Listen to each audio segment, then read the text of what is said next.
Are you ready to move? Are you ready to sing? And are you ready to find out more about your brain health? Welcome to Over 50, So What? I'm Carol O'Halloran. For those of you who watch regularly, you know that my big thing is movement. Movement is life. Movement is medicine. And movement helps with preventing multiple health conditions that we might experience as we age. And I often mention that movement is also good for brain health, which most of us are very keen to maintain. Well, did you know that hearing and brain health are related? We drop into a workshop with Andrew Campbell, audiologist and author of Hearing and Brain Health and Your Resilient Brain. Lastly, do you enjoy singing? Want to do more?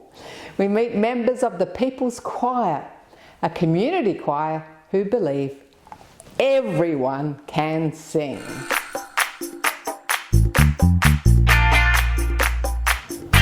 When did you last get your hearing checked? And did you know that we hear with our brain rather than our ears? Well, we're here today with Andrew Campbell, author and independent audiologist, and we're going to find out more about the connection between our hearing and brain health. Andrew, this is all fascinating stuff. I read half of your book, so I was getting like, wow, this is really fascinating. What's going on here? Before we get into the brain health side, which is the topic of your two books, Yep. Independent audiologist, can you just explain what an independent audiologist is? Yeah, sure. So independent audiologist is they're clinics that are run and owned by a person like me, someone who's an experienced and trained clinician that owns the hearing practice. The main benefit of being an independent audiologist is that we've got access to all of the solutions that are out there, as opposed to clinics that are not independent, which are typically the large chains of clinics, most of which in Australia are owned by overseas-based hearing aid manufacturers. Primary concern with these clinics, and you can have any hearing device that you like, as long as it's the specific type that they make. And our concern about that is there's not one manufacturer that's got the right solution for the right hearing loss for the right person every single time. And what we're seeing is an increase in the rate of advancement in technology. So what might be the right solution for someone today may not be the right solution in 3 to 6 months' time. And unless you're independent, then you don't have the choice of all of the solutions. In my experience too, independent practices are more likely to engage in best practices. In fact, in Australia there's a group called, that's part of the Hearing Up Network, which is an international group where the clinics have quite strict criteria that we're sticking to best practices that are internationally recognised. Another benefit of being independent is that we don't engage in what we call white labelling of hearing devices. So some of the large chains of clinics, they rebrand the devices and they lock them to their clinic, which is a bit of a nuisance because it means that the patient doesn't have the choice to then go to another clinic to have the devices adjusted. They're kind of stuck with that clinic. I think some people may think, oh, it's one size fits all, but it's actually a very comprehensive thing, having your hearing assessed. I noticed today that people had their individual graphs of how their hearing performed, and they were so diverse. One person's hearing is so different to the next person's. Exactly, and also people will vary in terms of their tolerance for things that are overly technical. We have some patients that are engineers and they like to be able to get in and make little adjustments with the app on their phone. Another group of patients, they much prefer to keep things as simple as possible and to have a solution that's fully automatic that they don't need to fiddle with. There's quite a spectrum in terms of technical competence required to get the most out of them versus those that are just super simple, you just pop them in and leave them. In part it's about the hearing loss and what's going to suit that particular hearing loss, but we also try to match the solution to the preferences and personality. What does happen? What sort of assessments do you do? First of all, we want to get an idea about the hearing sensitivity, so just exactly how much hearing loss that person has. We want to also get a gauge on how that hearing loss is impacting on their speech understanding. So there's various tests that we do to assess that.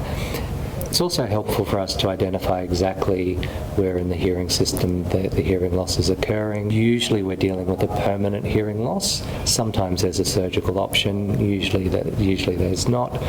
And what we're aiming to do when we're correcting for that hearing loss is to help to overcome that barrier or the hurdle that hearing loss is putting into place to give better access to speech and also to provide more appropriate stimulation to the hearing centres in the brain. So Elizabeth, tell us about how you started on your hearing journey and getting your hearing assessed. My husband Alan, he's a Probarian, and Andrew gave a presentation at Probus, and he was hot to trot because he'd been frustrated by my behaviour in front of the television set. Because every now and then I'd say, "Oh, what did they say?" And I believed that I had perfect hearing, but he coerced me into going, and he made the appointment, and he promised me that he would be tested as well. And he went first. When we were on the way there, I was saying, "This is a waste of time. I can hear perfectly well. Thank you very much." Andrew was lovely. He put us at ease and promised to take Alan first. And of course, he didn't have a problem, or for his age, he didn't have a problem. He probably has a little bit of hearing loss, but not enough to warrant hearing aids. And then I went in to be tested, and so it was quite frightening. Apparently, I'm very deficient in the consonants and female voices. I don't hear terribly well. Anyway, I was fitted with hearing aids and haven't had a problem since. So you've got a very happy hubby now, have you? Well, he still complains that I don't hear properly, but it's probably learned. Shut up, but he does it far more to me than I do. Anyway, it's good. Crowded gatherings, it certainly has made it a lot easier at restaurants and functions, much easier. Now, I'm sure there's a lot of people can relate to that scenario, but it's often the woman telling the man to go and get their hearing checked. So. That's right. Why do you think people are so reluctant to get their hearing checked? Yeah. I think there's three main things. One reason for hesitation is that often people know that what the results are going to show, and they just don't really want to know. Another thing that tends to hold people back, and particularly if we're thinking about hearing aids, or we like to call them hearing devices, is the outdated notions of cosmetics. So for some reason, the stereotype of the big beige banana, the big clunky beige banana, as being a hearing aid, that seems to be firmly implanted in people's minds. I haven't fit a big beige banana for over 20 years. In this day and age, they just don't look like that. You can't really tell generally that people are wearing them. The other reason why people may be reluctant to pursue a course that may result in hearing devices is the perception that it may seem like a sign of aging. This is an admission to the aging process, and I'm not quite ready to make that step. What we also know about the outward signs of aging, particularly if people are leaning in for conversation, asking for repetition, and particularly if there's signs of mishearing, potentially some memory issues that may be coming from that hearing loss, in my view, they are, but the signs of untreated hearing loss are more obvious than the signs of treated hearing loss. If someone's observing that in someone else, they're observing they're leaning in, they're observing their constantly answers to be repetition, or what did you say, or whatever, how would you suggest they approach the person that they're observing the behaviour in? It can be helpful to either be passed a copy of my book. I think when people can understand that, hey, this is more than just a nuisance, that when they understand the brain health aspects to it, or get even just a bit of an idea about what's going on there, it can help them make a different decision about how they're thinking about their hearing loss, rather than being a nuisance to be put up with. It's just a really good idea to get onto. It's enhancing their quality of life. 100%.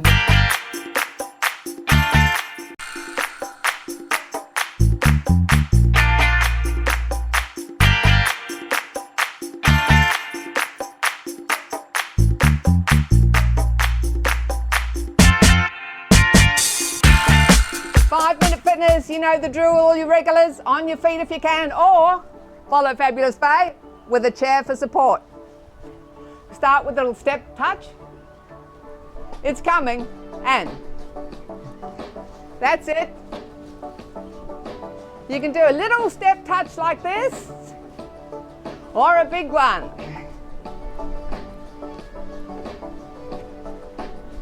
And with your arms, you can do your own thing. Do your own groovy, cool moves. Get into the groove.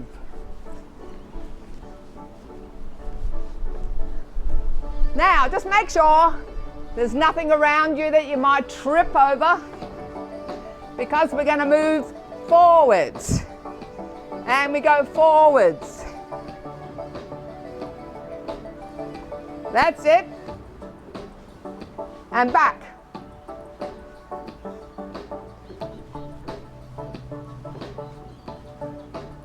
Do it again.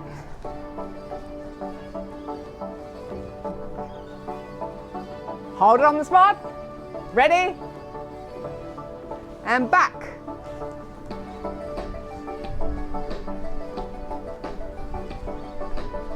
See, putting a little bit of a bounce into it.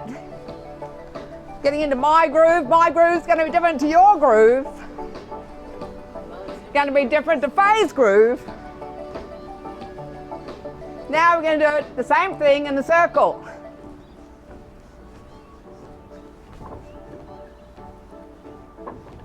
Touch, step, touch.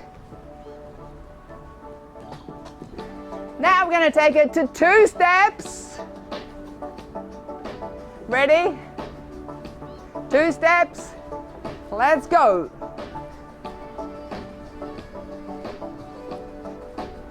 That's it. And if you want to take it to a little bit of a rocking movement or a digging movement, so, or a scoot, call it whatever you like.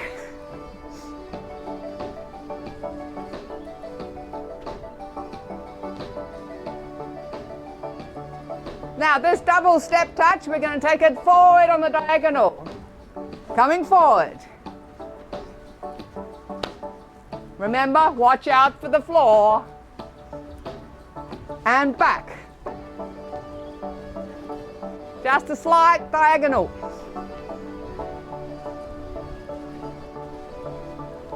Forward again. That's it.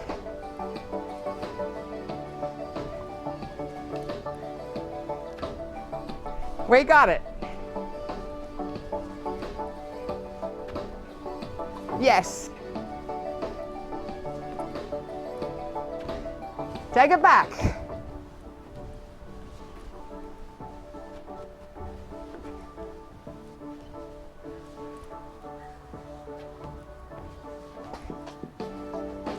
Okay, hold it there. Now make sure you're nice and stable, because we're going to lift our leg to the side with the heel. We do 8, 7, 6, 5, 4, 3, 2, other side.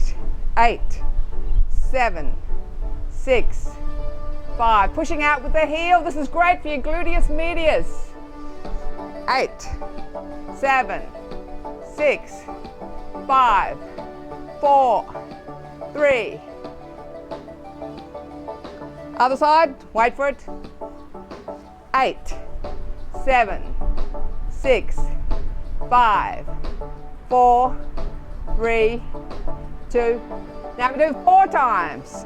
1, 2, 3, and change. 1, 2. Really make sure your heel is going out. So this is the wrong way to do it. Whoops. Should have changed feet. 4. Again. 4, 3, 2. Now we do singles. 1. That's it. So the gluteus medius is right there, and it's great to strengthen your hips. Avoid those hip replacements. 5 minutes a day.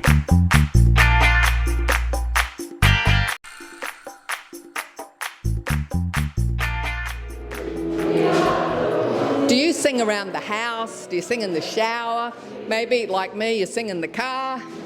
Well, have you thought about taking it just a step further and joining a choir? The People's Choir could be the thing for you. They welcome everyone, all individuals, ages, nationalities, religions, cultural backgrounds. So let's have a go. We are the ones. We are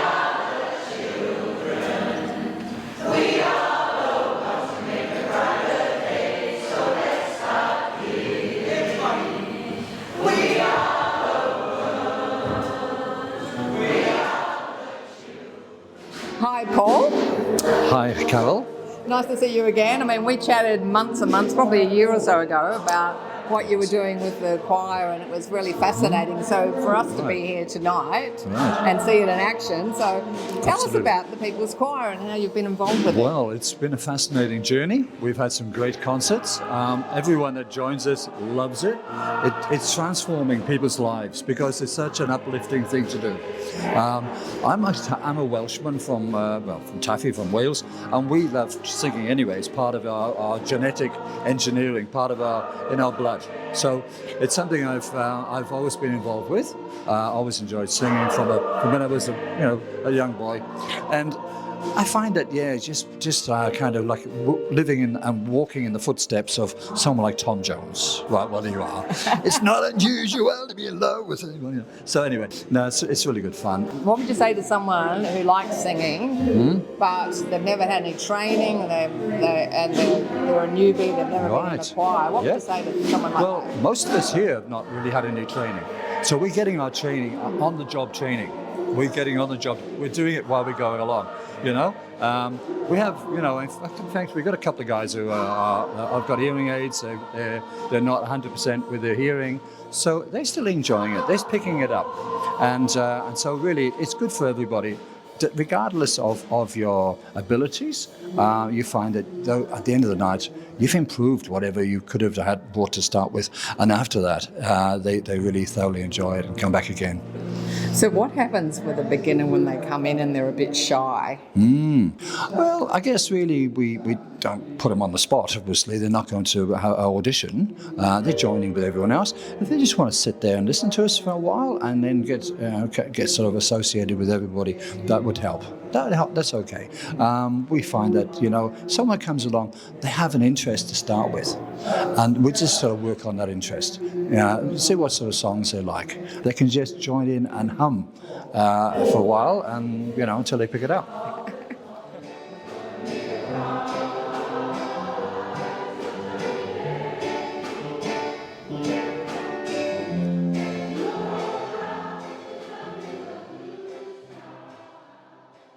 Annabelle, I hear you were responsible for starting this People's Choir off at the very beginning. Yes, the very beginning, yes. I was very fortunate enough to get a transplant. I had been waiting for years to get it, and in the weeks that I came out of hospital, I wanted to do something meaningful that would make a difference, and the first thing I did was want to start a choir that was all-inclusive and that would spread the good word of peace and hope, definitely hope, out there in the community. So that was the whole idea of starting a choir.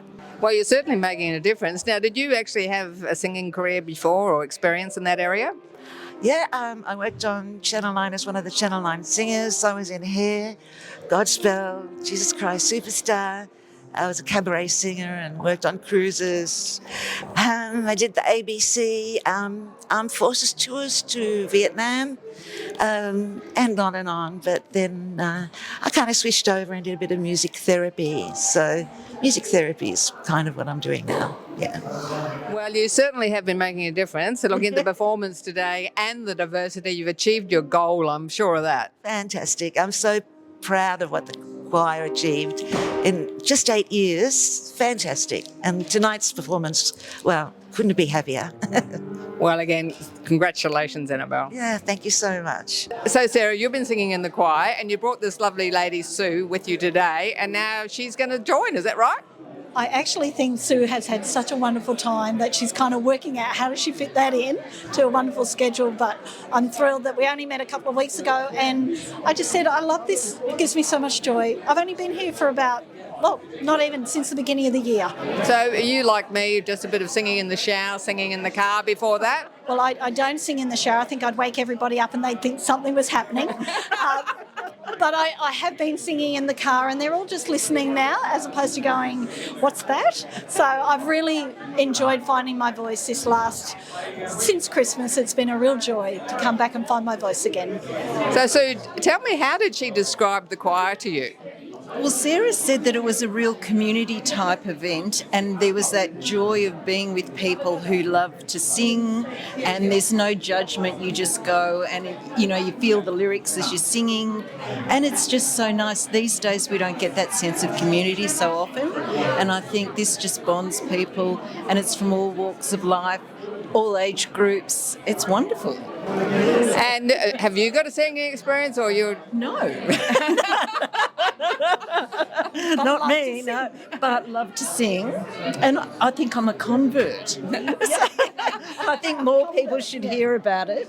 It's just joyful, and I think it's something that you would not regret at all, and you would just think, why didn't I do it earlier? So just one more question. Did you come on your own the first time?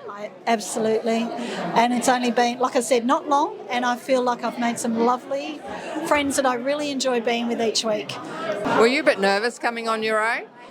I have sung in a choir before, but I wondered what it would be like, so I did sit back for a couple of weeks, but after the third week, they're all going, oh, you came back, this is great. So if someone's sitting on their own at home and they're a bit nervous about coming on their own, what would you say? I got the most beautiful welcome. Not only did I get a name badge on the first night, I had almost a welcome committee. People came up to me and said, Sarah, you're new, come, where would you like to sit? What do you like to sing? This is what the music is. I hardly had time to think about being on my own. I was welcomed immediately. Well, you can't say more than that, so we should all say together, let's sing. Let's sing!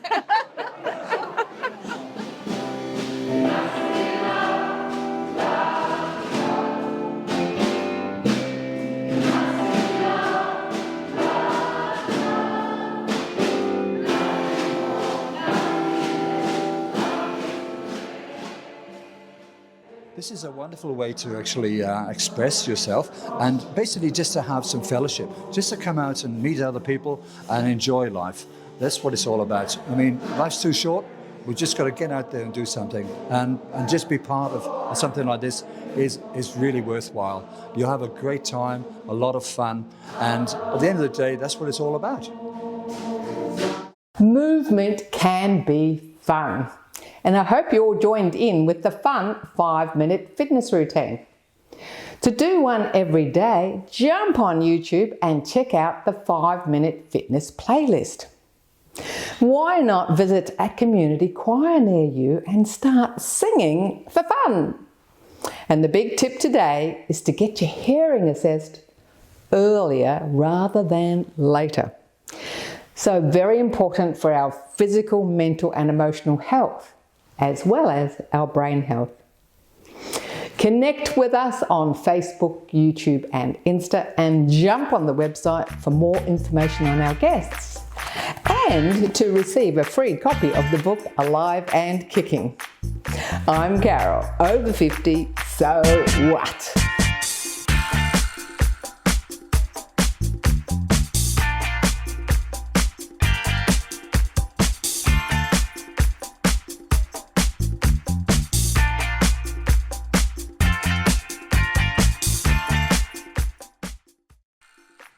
Thanks for watching our TV show. Be sure to hit subscribe and then you'll never miss an episode. Jump on Facebook, join our group, get in on the fun, fitness, wellness and inspiration. I'm Carol, over 50, so what?